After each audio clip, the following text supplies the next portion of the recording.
Hello दोस्तों, Chandrayaan-2 mission आप लोगों को तो पता ही होगा। इसे 22 जुलाई 2019 को आंध्र प्रदेश के सतीश धवन अंतरिक्ष केंद्र से दोपहर 2:43 में IST GSLV मार्क 3 द्वारा लॉन्च किया गया था, जो 20 जुलाई 2019 को चंद्रमा की कक्षा में पहुंचा। इसके मुख्य 3 भाग थे। पहला ऑर्बिटर, जो कि मून को ऑर्बिट करने और इसे मैप करने के लिए बनाया गया था। दूसरा था विक्रम लैंडर, जो कि चांद की सतह पर उतारने वाला था और सतह की जानकारी भेजने वाला था। चंद्रयान-2 का मुख्य तीसरा भाग प्रज्ञान रोवर, जिसे चांद की सतह पर चलकर उसकी एलिमेंट्स की जानकारी भेजना था। हालांकि सितंबर 2019 को दक्षिण ध्रुव पर लैंडिंग के दौरान सॉफ्ट लैंडिंग के बजाय हार्ड लैंडिंग हुआ, जिससे विक्रम लैंडर से इसरो का संपर्क टूट गया था। लेकिन ऑर्बिटर अब भी अपना काम कर रहा है और इसने बेहतरीन कारनामे किए हैं। हेलो दोस्तों, मैं हूँ DJ, आपके साथ हमारे YouTube चैनल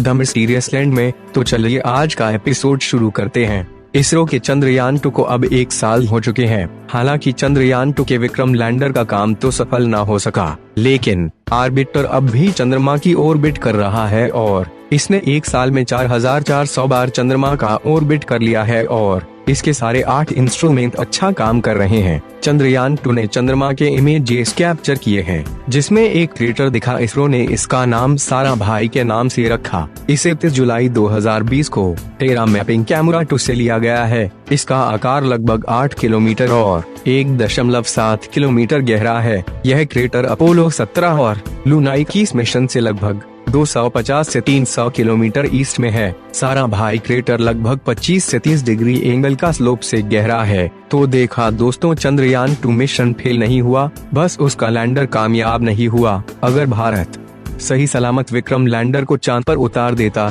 तो सोवियत यूनियन, यूनाइटेड स्टेट और चाइना के बाद भारत चांद पर उतरने वाला चौथा देश बन जाता। लेकिन रेस अब भी बाकी है। अगले साल इसरो फिर से चंद्रयान-3 लॉन्च करेगा। अभी फिलहाल नासा ने अपने लूनर रेगुलेशंस ऑर्बिटर से विक्रम लैंडर को खोजने की कोशिश की, मगर कामयाब नहीं हुआ। लेकिन इसके बाद चेन्नई के वॉलंटियर इंजीनियर सन्मुख सुब्रमण्यम ने LRO के ही इमेजेस को स्टडी करके विक्रम लैंडर को लोकेट कर लिया था, जिसके बाद नासा ने भी विक्रम लैंडर के होने की पुष्टि कर दी थी। LRO के ही इमेजेस को देखने के बाद लग रहा था कि विक्रम लैंडर और रोवर अलग हो गए हैं और प्रज्ञान रोवर कुछ दूर चला भी। इस इमेजेस में दिखाया गया है कि विक्रम लैंडर और प्रज्ञान रोवर अलग हुए हैं। क्या पता इसरो द्वारा भेजा गया कमांड विक्रम लैंडर को मिल गया हो और वे प्रज्ञान रोवर को अलग कर दिया हो और रोवर कुछ दूर चला हो। अब तक चंद्रयान-2 को 1 साल हो गया है और ऑर्बिटर अपना काम कर रहा है और 7 साल तक करता रहेगा। इसी बीच चंद्रयान-2 से जुड़ी बड़ी खबर आ रहा है। सन्मुख सुब्रमण्यम ने ही प्रज्ञान रोवर को खोज निकालने का दावा फिर से किया है। इस दावे के साथ ही भारतीय अंतरिक्ष एजेंसी इसरो को भी कांटेक्ट करने की कोशिश की है। नासा द्वारा लिए गए 4 जनवरी 2020 की लेटेस्ट इमेजेस को फिर से स्टडी किया है। इस दौरान सूर्य का रोशनी चांद के साउथ की ओर बढ़ा तो लैंडर चमक उठा, इसलिए इस इमेज में 2 डॉट दिखाई दिया। इसमें व्हाइट डॉट लैंडर का और ब्लैक डॉट प्रज्ञान रोवर का हो सकता है। पिछले बार जब LRO चांद के साउथ पोल से गुजरा था, तब वहां सूर्य का रोशनी कम था,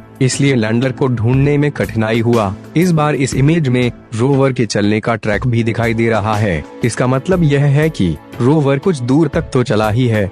इसरो के चेयरमैन के सिवान का कहना है कि जब हम लोग विक्रम लैंडर का हार्ड लैंडिंग हुआ था, इस दौरान कई दिनों तक उसे कमांड भेजे थे। यह संभावना हो सकता है कि लैंडर कमांड को रिसीव किया हो और रोवर को रिलीज कर दिया हो और रोवर ने भी कमांड के अकॉर्डिंग सही काम किया हो, लेकिन विक्रम लैंडर अर्थ पर वापस संपर्क करने की हालत में ना रहा हो। ऐसे में आपको क्या लगता है, क्या चंद्रयान-2 मिशन फिर से शुरू किया जा सकता है? कृपया अपना अनुभव हमें कमेंट करके बताएं। इसरो द्वारा इस मिशन में लैंडर के फेल होने पर फिर से अगले साल 2021 में चंद्रयान-3 लॉन्च करने का निर्णय लिया है। चंद्रयान-3 मिशन की जानकारी के लिए हमारे अगले वीडियो का इंतजार करें और हमारे चैनल को सब्सक्राइब नहीं किए हैं तो चैनल को सब्सक्राइब करें ताकि हमारा अगला वीडियो आप तक आसानी से पहुंच सके।